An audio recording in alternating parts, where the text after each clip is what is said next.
Just a heads up, y'all. This episode contains strong language and discussion of sexual violence.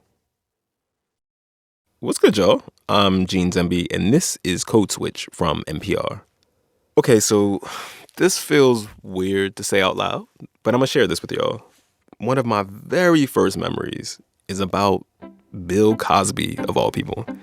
All right, story time. So boom, it's 1984, maybe 1985, I'm not sure. But my twin sister and I started going to a daycare center in Philadelphia, right on South Street. In fact, the daycare center is still there. I just checked.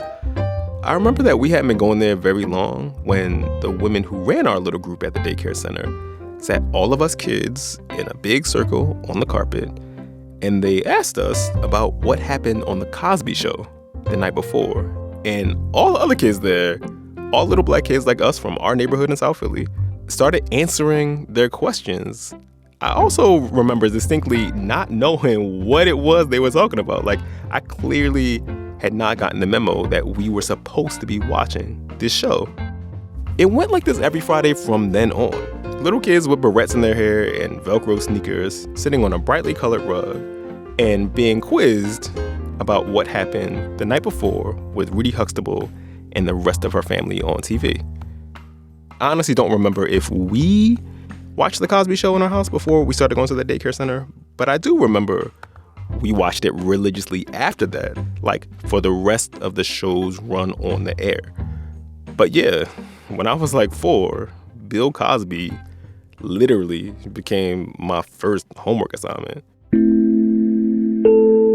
The Huxtables, of course, were nothing like my family. They were affluent. Cliff Huxtable was a doctor. Claire Huxtable was a lawyer. Their eldest daughter was going to Princeton. Their 4 other kids were college-bound. Cliff Huxtable was an affectionate husband and a game, if, often exasperated father. We were poor. Our household was headed by a single, unmarried black woman, and I couldn't know all this larger political context at the time. I was like 4, right? But in the Reagan era, the crack era, families that looked like mine were being held up, by everyone from the president of the United States to former luminaries in the civil rights movement as the cause for all of the crises afflicting American inner cities. Street violence was actually about fatherlessness. Unemployment was a byproduct of lazy mothers freeloading off of welfare, teen pregnancy, drug use, graffiti, you name it. These weren't taken as expressions of structural failure. They were seen as evidence of the moral rot and social dysfunction in black neighborhoods like mine. And although The Cosby Show stopped being a homework assignment in like the literal sense by the time I was in elementary school, it never really stopped being invoked in random conversations with my eventual elementary school teachers, all black teachers, by the way, as a template for the kind of black excellence that could be ours if we just worked hard and did well in school and lived right. The Cosby Show, the Huxtables, were meant to inspire us. Be like them, everybody seemed to be saying. And implicitly, y'all shouldn't be like y'all. In those days of just 4 TV networks and, no streaming, Bill Cosby was everywhere. He was one of the biggest celebrities in America in TV commercials for Jell-O pudding. What's that, Bill Cosby? New Jell-O pudding pops. Frozen pudding on a stick. In Coca-Cola ads. The new taste of Coca-Cola. It's the best Coca-Cola ever. In Kodak commercials. Oh my God, that makes me feel really old. He was on children's television with picture pages. Time to watch Bill Cosby do a picture page with you. He was the host of Fat Albert. It's Bill Cosby coming at you with music and fun, and if you're not careful, you may learn something before it's done. And of course, there was The Cosby Show. I put the key in the ignition, turned the thing, and it went. And if you don't get it together and drop these macho attitudes, you are never gonna have anybody bringing you anything, anywhere, any place, anytime, ever. Daddy, this wouldn't happen if I had my own phone in my room. If you had your own phone, you would come out of the room one day and we would wonder who you are and charge you rent. The most watched TV show in the United States, a ratings juggernaut, the show that turned him into America's dad. I'm doing air quotes. He was the biggest and most well-paid star on TV, pulling in $65 million a year. And that ubiquity was especially OD in Philly, where I grew up. Because Bill Cosby was a local dude. He was from North Philly. And he was literally built into the landscape. There were ads for The Cosby Show on bus shelter billboards that said Philadelphia. He was the public face of Temple University, where he briefly attended college and later sat on the board of trustees. It felt like he had pretty soundly beaten out Ben Franklin as the city's unofficial mascot. A lot of people felt like they knew him. Of course, few of us really knew Bill Cosby, and many of the people, the women who had seen who he was up close, would be traumatized for the rest of their lives. Over the last decade, we've seen more than 50 women come forward accusing Bill Cosby of sexually assaulting or raping them. Cosby's alleged attacks go all the way back to the 1960s, at the beginning of his career. When he was convicted in 2017 of sexually assaulting a woman who worked at Temple University, much of the prosecution's case rested on his own recollection from a deposition in an earlier lawsuit in which he talked about sexually assaulting a woman. Cosby's conviction was overturned last year because that testimony from that lawsuit was supposed to have been sealed. Today, Bill Cosby is an octogenarian, far removed from the height of his power and his omnipresence, but he still has many, many, many rabid defenders. All this plea copping for Bill Cosby, like the refusal to take the allegations against him seriously, is more than just your typical celebrity worship that gets activated whenever fans start defending one of their faves. Obviously, Bill Cosby amassed a good deal of that kind of soft power, right? But he also wielded real institutional power. He showily donated to Black causes. He created scholarships for Black college students. In the 1980s, he famously gave what was then the largest ever philanthropic gift to a historically Black college, to Spelman College, the revered HBCU for Black women. When the sexual assault accusations against him surfaced and then resurfaced, many of the people in the institutions who had benefited from his money, from his largesse and philanthropy, were very slow to distance themselves from him. He had materially implicated himself in the lives and the careers of countless Black folks. I feel like I've been grappling with Bill Cosby directly and indirectly for kind of my whole life. Like, on one level, just as a fellow Black Philadelphian who grew up at the apex of his influence, but also as someone who writes and reports and thinks about race and class and Blackness for a living. Again, it feels real weird to share this with y'all, but Bill Cosby has loomed really large in the formation of my own ideas and politics, such as they are. Because as much as anybody else, maybe save President Obama, Bill Cosby seemed to embody all of the contradictions and problems inherent to the politics of representation, of having so many people's ideals and hopes about progress bound up in the life or the career of one famous, powerful person. Bill Cosby became, or rather, he consciously made himself central to all kinds of discourse around Black people in the media, around respectability politics, even Black conservatism. The Huxtables, his fictional family, became a generational shorthand for Black upper-middle-class aspiration. That's probably one of the things that protected him for so long. What he represented so often seemed to matter more than who he actually was, and mattered more than the people he harmed. Even now, still. All of this is why I was so interested to watch W. Kamau Bell's new docuseries on Showtime, We Need to Talk About Cosby. For those of y'all who don't know, Kamau Bell is a comedian, he's a TV host, and the producer of the CNN show United Shades of America. When I talked to Kamau recently, he told me he wanted to make this series to try and reckon with all the different parts of Bill Cosby's life. The television and comedy pioneer, sure, but also the moral scold, the serial rapist. Kamau talked to some of Cosby's accusers, people who worked with him, comedians who looked up to him, and the people who covered his career to try to make sense of his life and alleged crimes. I felt like there were always sort of partial parts of Cosby conversations. So you would certainly see conversations about the sexual assault and abuse that I believe he committed. And then you would see some people who would want to talk about the good things he did without in any way sort of dealing with any of the bad stuff. And it just felt to me like, I get why you'd want to have the sexual assault conversation. I don't know how you can have the good conversation without sort of dealing with the whole thing. And so for me, it felt like there was a lot of us who were like, it's not that it's about what do I believe or what do I not believe. It's how do I reckon with all of it? And deep inside of the conversation about the things he accomplished, there was a lot of like hidden history and forgotten history about what he did in his career and how, it sort of makes the story even more complicated. I want to sort of talk about you and Bill Cosby. You say early in the docuseries that in a lot of ways, you're basically like a child of Cosby, right? So tell us what you mean when you say that. I really thought, I was like, I hope people understand what I mean here, because with the subject matter, it could be taken the wrong way. But I meant like, as a black kid born in the early 70s who was born into an America that Bill Cosby was already part of the wallpaper of Black America, and the way I sort of was introduced to him as an adult male black figure in my life who was helping me become smarter through Fat Albert, through picture pages, through the electric company.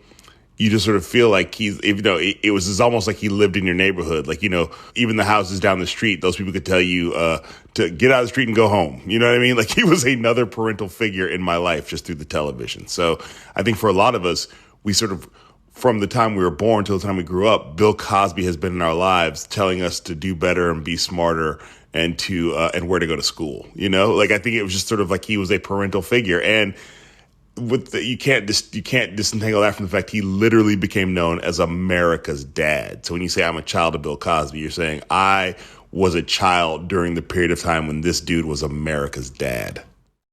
All right, y'all. When we come back, we're going to be talking more about how Bill Cosby's various personas, philanthropist, educator, race man, America's dad, helped him get away with being a very different person away from the spotlight.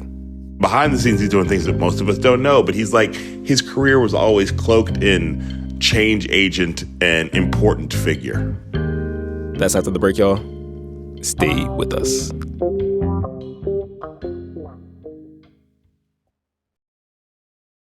This message comes from NPR sponsor Yogi Tea. For a delicious way to start your day, steep a citrusy cup of Yogi's Sweet Tangerine Positive Energy Tea. Blended with invigorating yerba mate and bright and delightful tangerine, this energizing blend helps to uplift your body and mood. Support your well-being with Yogi Tea. Support for NPR and the following message come from BetterHelp, offering online counseling. BetterHelp therapist Hesu Joe explains the importance of creating a safe space for therapy. I can't tell you how many times I've had clients that say that expression, like, I've never told that to anybody. That's when I know I've made some kind of momentous move with this person. They feel safe enough to expose that part of themselves, and doing that together with somebody else can be very powerful. To get matched with a counselor within 48 hours and save 10%, go to betterhelp.com/code. Gene, still just Gene for now. Code switch. And we're back with more from my conversation with W. Kamau Bell, the stand-up comedian and producer and creator of the new docuseries, We Need to Talk About Cosby. So before the break, Kamau and I were both talking about what it meant to grow up with Bill Cosby as this looming, almost ubiquitous figure, a persona who was consistently held up as the image of Black aspiration. So I wanted to ask Kamau when he first started to become aware of the cracks in the Cosby veneer. So I remember seeing Bill Cosby in the early 2000s. And I remember at the time, I think before I heard about sexual assault allegations, I remember hearing about Autumn Jackson. Autumn Jackson was the woman who was threatening to come forward and say that Bill Cosby was her father through an extramarital affair that he had with her mother. Yes. And so that was like the first time I heard about anything that was like, oh, this is messier than I thought. As I say in the doc, I had heard that Bill Cosby cheated on his wife a lot. And that was just sort of a thing you go, okay, sure, it's showbiz. But that was the first time it got a little bit messy. But again, I think at that point, you're sort of following that as like celebrity gossip news. So it just sort of, again, I heard about that stuff, but it just sort of like, I wasn't watching the evening news every night. I wasn't watching CNN. It's just sort of a thing you sort of hear about and you don't know what to make of it. And again, I think it becomes easy at that point. You know, Hollywood has weaponized the casting couch as a way to go, well, this is what happens, or this is groupie behavior. So I don't think I really took it in. But I definitely heard that it was not just her, it was other women. But at the time, America did a really good job. It doesn't do a good job anymore of going, don't look over here, look over here. So Bill Cosby was still showing up on late night talk shows, being America's dad. I remember going to see Bill Cosby live because I was like, he's coming to do stand-up comedy, and sort of wondering, I wonder if he's going to talk about that Autumn Jackson thing. He did not. It was like all the streams weren't crossing back then, and you were allowed to only cross the streams you wanted to cross, I would say. So you could just ignore stuff because you didn't open your phone and have go, no, you need to confront this. If since you have Googled Bill Cosby, here's everything related to Bill Cosby every time you open your phone, which is how it is now on my phone. Which is exactly what Hannibal Buress sort of said in his off-the-cuff, not even routine, like off-the-cuff sort of jokes that he made in Philly back in 2014. Fucking smuggest old black man public persona that I hate. This kid's on TV. Pull your pants up, black people. I was on TV in the 80s. I can talk down to you because I had a successful sitcom. Yeah, it was great women, Bill Cosby, so kind of brings it down a couple notches. That routine got a lot of attention, but he was basically saying, like, look, like, y'all can go and Google right now and type Bill Cosby rape, and all kinds of stuff will come up. Trust me, when you leave here, Google Bill Cosby rape. And, that bit was only captured on grainy cell phone footage, but it prompted a lot of coverage, and it prompted a few women to come forward. And within a few months, dozens of women came forward and said that they had been assaulted by Bill Cosby. So why do you think that moment with Hannibal Buress in Philly catalyzed this groundswell of scrutiny for Cosby that wasn't there before? Yeah, Hannibal didn't think he was breaking news. I mean, I think it's so clear when you watch him do it. He's like, what? You don't believe me? Just Google it. Like, he wasn't saying, I have found the documents. He wasn't, I think he was a little bit surprised by the audience's reaction. Like, oh, what, you don't know this or you don't talk about this? And it was in Philly, too. So it was in Philly. So I think he was even more so like, what, Philly doesn't know? Right. And so, I mean, to me, it's like that, that famous line from Jurassic Park where Jeff Goldblum's like, a butterfly flaps its wings on one side of the planet and a monsoon happens somewhere on the other side of the planet. Like, I think it is literally the perfect storm that could not be replicated. It's also about YouTube was sort of coming into prominence in 2014. Cell phones were able to finally get footage that was starting to be worth a damn. He was in Philadelphia. He was a black male comedian. So there was a part of it that sort of felt more authentic or more real because it was a black male comedian. And I think also part of this is also Hannibal's disinterest in making this into his career is also a part of it. He's like, you can do with it what you want, but it's not about me. One of the things you do in the documentary is pull out this very disturbing through line in Cosby's career from like the very beginning, way back in the 60s. He is basically openly referring to slipping stuff in women's drinks in order to make them more amorous, more sexually compliant, like that the way he would frame it. This shows up in his early comedy. It shows up in his books. He talked about it in TV interviews. As someone who consumed a lot of Cosby content from the time you were really young, did you ever notice this stuff before you started working on this documentary? No, because as I said, I didn't think I even realized he was a stand-up comedian until Bill Cosby himself. I did not grow up listening to all the comedy albums. For me, the thing I do remember when I watched it, I was like, I sort of have a memory of this, is the barbecue sauce thing from The Cosby Show. Like, I do remember that there was this sort of running gag, as Joseph C. Phillips puts it in the doc, of how this barbecue sauce made you amorous. Things out for themselves.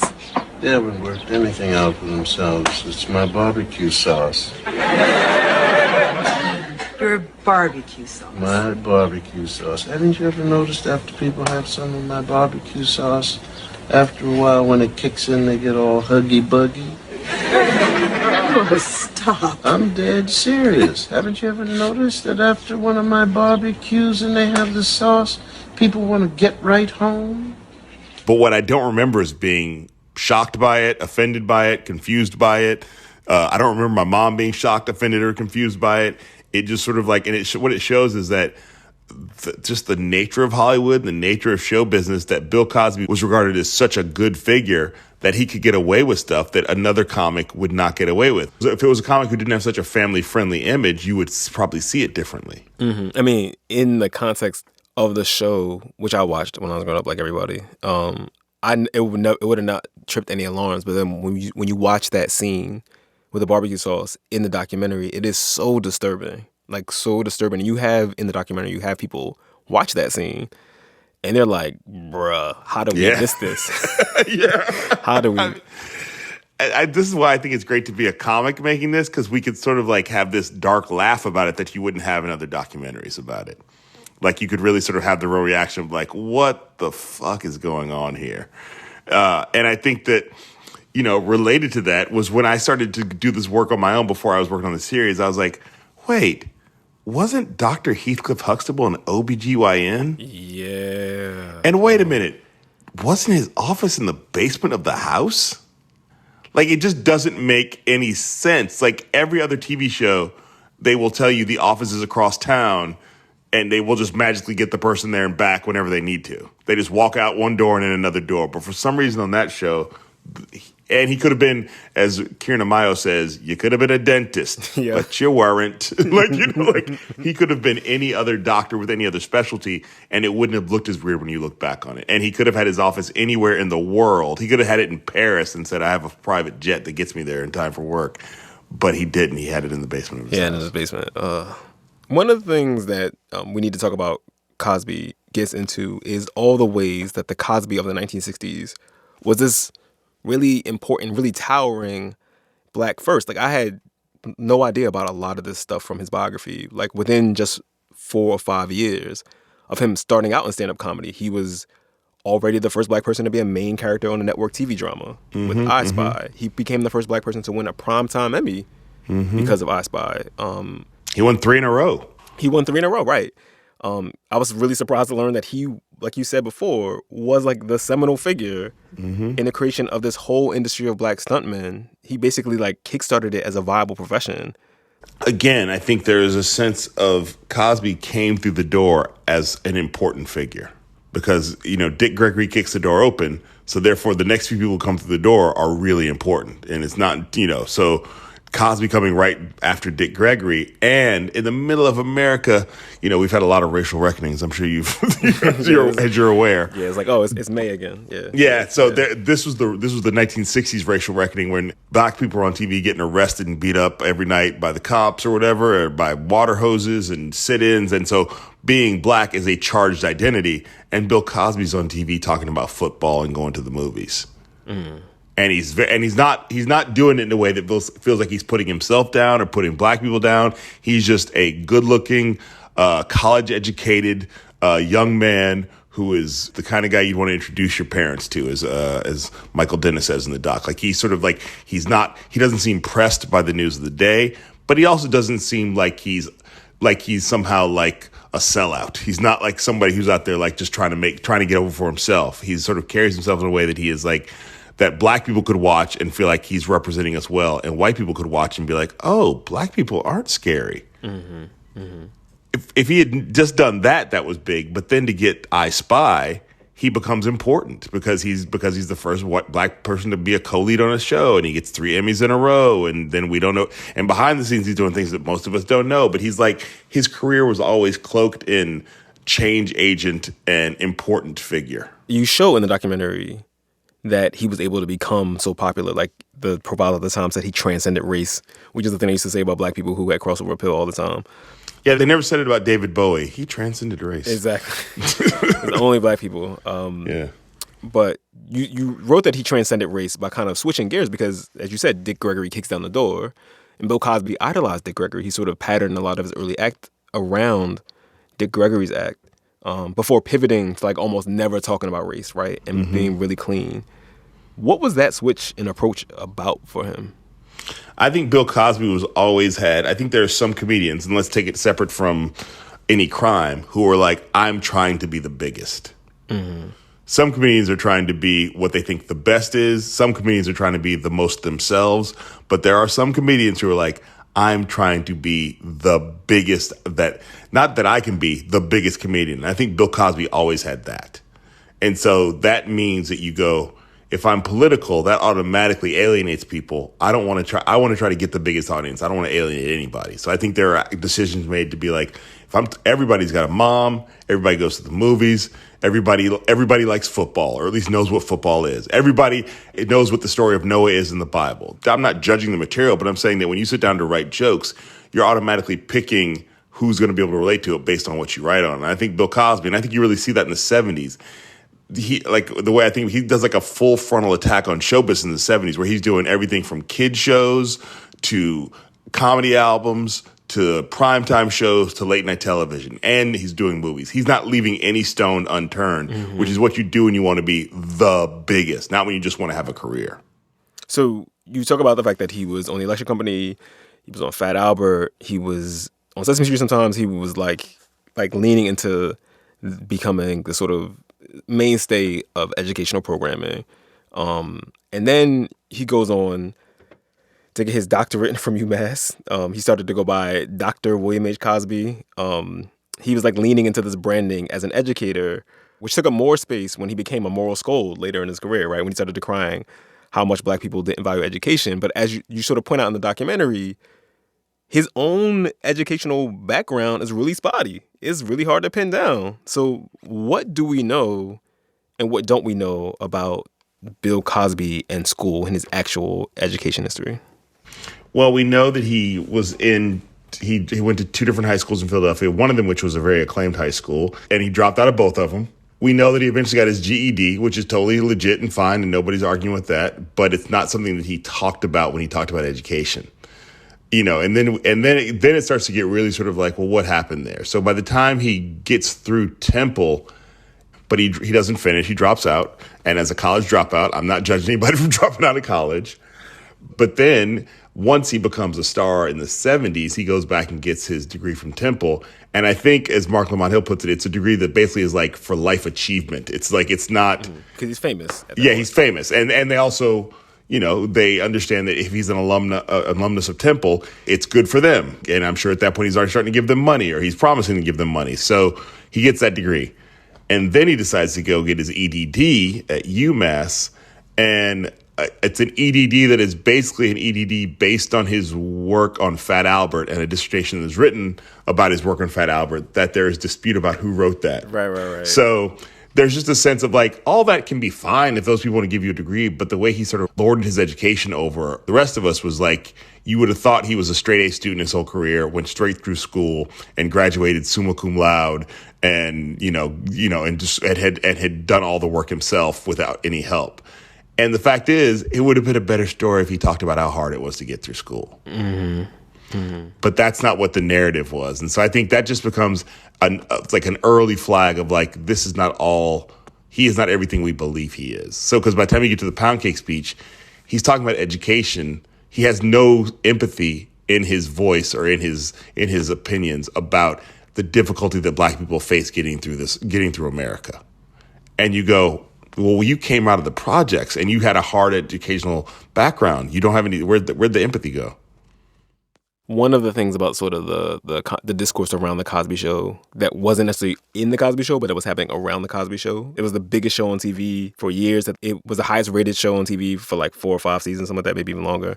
So that show like takes up a lot of space and conversations about Black class and aspiration, even though it's not like you can't find that anymore because Bill Cosby is an accused serial rapist.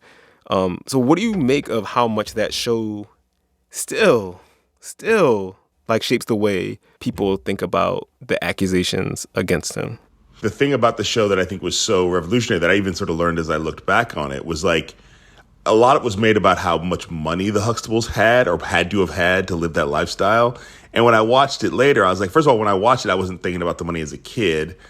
I think what I was connecting to was the fact that this was a Black family who didn't have to worry about money, which just meant they got to be themselves.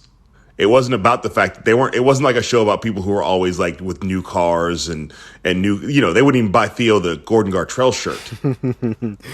It's a show about Black people being allowed to make choices based on strength and privilege, not choices based on lack and not having and poverty. Like, you think about the Jeffersons. That show's about a guy who has money but doesn't really know how to act. It's just about the fact that or not that he doesn't know how to act, but he's sort of like, it's about how he doesn't fit into the place where the money has taken him, which he shouldn't fit in. I want to be clear, I'm a fan of George Jefferson. But then you go to Good Times, and it's about a family who every week it's about, will we have enough money? The Cosby Show's about a family who's like, just wants to celebrate the grandparents, and he wants to play cards with the guys, and he wants to eat his favorite sandwich, and the fish died. And normally in a black show like that, you're going to have to talk about the rent at some point. Mm-hmm. And that show, they never had to talk about the rent, which for some people, I think it was really mostly non-black people. I think black people understood what was going on, but for some white people, it was like almost offensive. How can you not reflect the average black family? But to be fair, like, this is like the Reagan era. This is like the crack era, right? Like, there is a real sort of crises happening in black neighborhoods all around the country. And the Cosby Show, and it's something I felt personally, the Cosby Show was as much like a tool to berate people with, like rhetorically in our politics, as it was a thing that was supposed to like motivate people and inspire people. You know what I mean? For sure. I think there's ways in which that stuff gets weaponized by people. You know, I think I can't help but look at the Cosby Show and go like, it's weird that they were in Brooklyn in the 80s and LL Cool J didn't guest star in an episode, or like that there was not like a lot of hip hop influence coming through that door.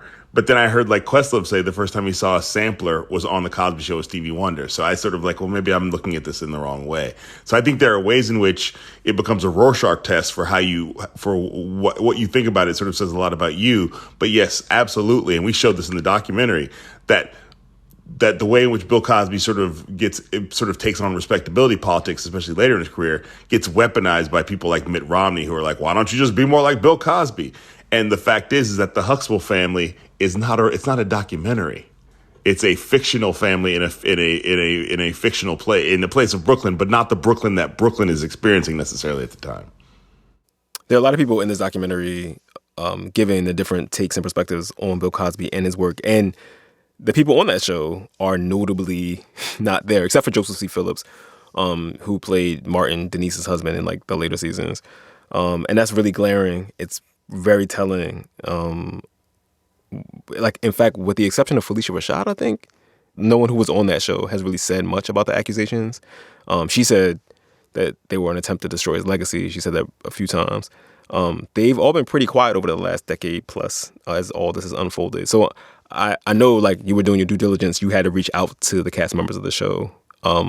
What happened when you reached out to them? I mean, there was like, there's everything from no response to sometimes to some people, and I don't want to say names because that's for them to say, where I had pretty significant conversations or exchanges with them, and that there was a sense of like, for some of them, like understanding what I was trying to do and understanding that there was some way they could contribute to it, but trying to figure out how to make it make sense for them. Because I think specifically if you are a black person in the entertainment industry, if you have anything critical to say, if you have anything critical or supportive to say about Bill Cosby, there's a part of your audience who's not going to be happy about that. Even now, like when Bill Cosby is far diminished in stature, he's not the Bill Cosby of the 80s. Oh yeah. Right? Come to my Instagram comments and we'll take a tour. I mean, I know he has his defenders like out in the world, but I mean, like, Bill Cosby himself is no longer like, he can't like ruin their careers, right? Like, he can't like keep them from getting jobs. I don't think it's about him ruining your career. It's about the fact that he is still embedded deeply into the heart of some black folks in a way that like they do not want to take in any of this other stuff. Even if they believe he did these things, they do the math of like, it is more important we protect him at all costs than we listen to these women, even though a third of the women are black. So I think it's about like, these conversations can be pretty toxic. And I was really clear with this documentary that I don't want to model toxic conversations. So I'm not going to go find somebody who doesn't believe the women at all, because I don't think that's a productive conversation.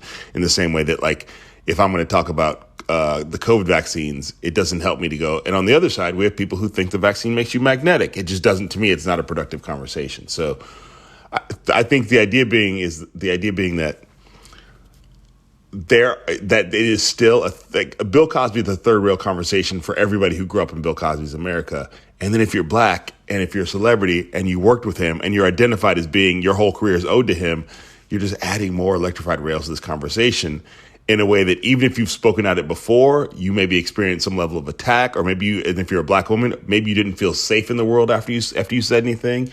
And now it's about like, at what cost do I say something again when every time I've poked my head up or started to, I have felt attacked? And so I think it's really more about like our public discourse on this is not yet in a good enough place where somebody who's worked super close with him can have a nuanced perspective. And I think the only reason that Joseph C. Phillips is able to get there is, one, he's not as identified as a Cosby kid as the rest of them. by the time he got to the show, he was an adult. He wasn't a child. And he had the specific thing happen where he didn't believe the accusers until he asked a woman in his life about, did you ever have anything weird? And as he says in the series, she broke down and started crying. And I think he suddenly felt a responsibility to support this person. This was a woman who told him that she was assaulted by Bill Cosby as well. Yes. And he asked her sort of like, in a way that he thought, well, she's not going to say anything. She didn't have this happen, and she immediately broke down crying and told him. And so I think that unfortunately with some of these things, and we talk about this in the series, it is, for some people, it's hard to believe this stuff happens until you know somebody it happened to. And I think also because of the nature of show business, the whole business, and this is, I think, what the bigger issue is, the whole business trains us to look the other way if the star is doing something that they shouldn't be doing. And it could be yelling at a PA. It doesn't have to be criminal. It could just be like, it could be yelling about their mocha, and you just go, oh, I'm glad I'm not that PA, and I'll just keep it pushing. Because the business is not set up in a way that there are mechanisms for like, the number one person on the call sheet is not acting correctly. Let me go tell HR, and they will talk to that person, not fire me.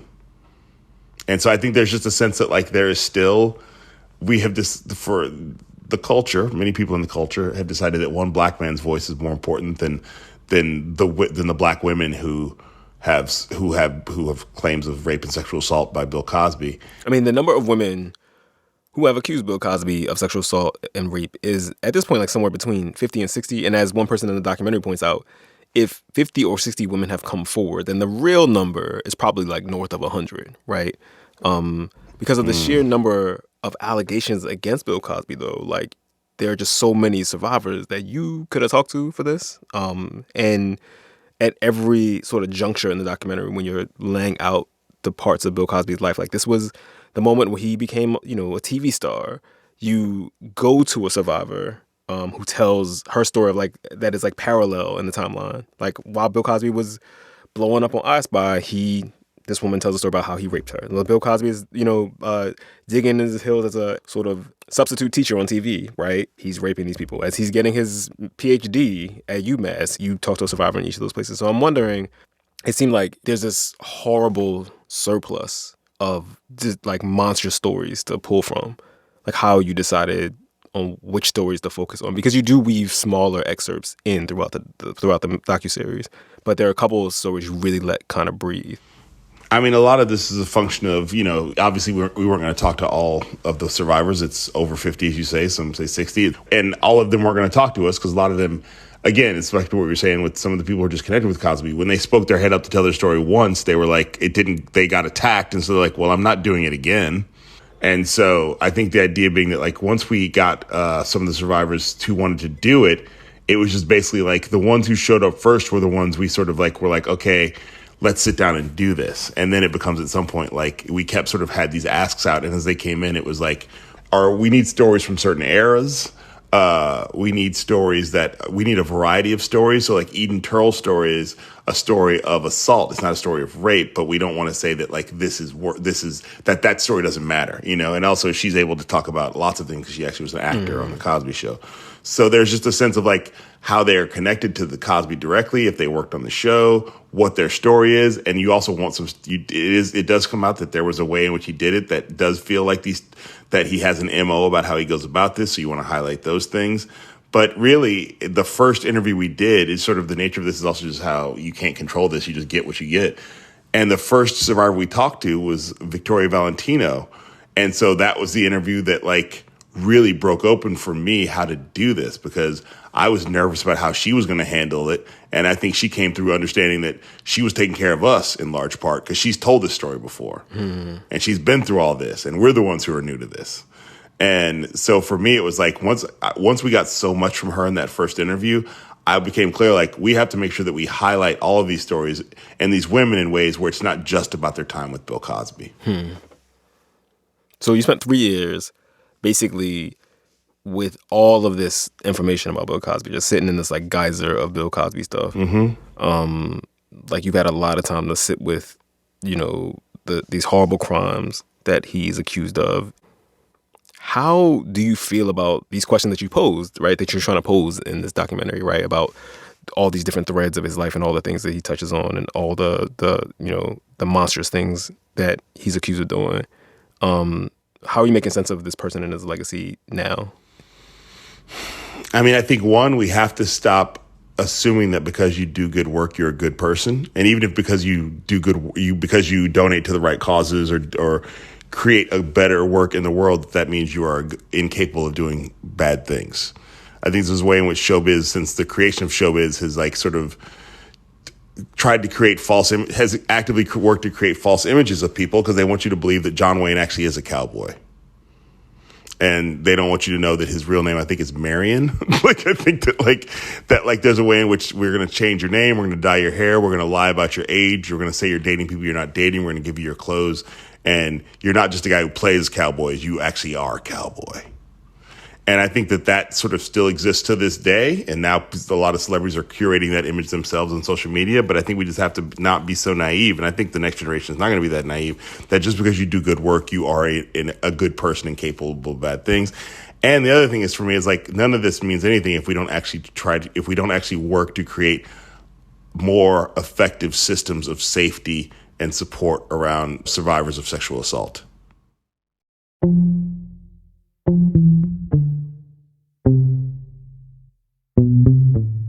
W. Kamau Bell's new docuseries on Showtime is called We Need to Talk About Cosby. And y'all, that's our show. We want to hear from you as always, so you can follow us on Twitter and IG. At both those places, we are at NPR Code Switch. Subscribe to our newsletter at npr.org/newsletters and email us at codeswitch@npr.org. This episode was produced by the great Summer Tamad and edited by Leah Donnella. And of course, we would be remiss if we did not shout out the rest of the Code Switch massive: Karen Grigsby Bates, Alyssa Jong Perry, Christina Kala, Kumari Devarajan, Jess Kung, and Steve Drummond. Our art director is L.A. Johnson. Our intern is Nathan Pugh. I'm Gene Demby, by the way. Be easy, yo.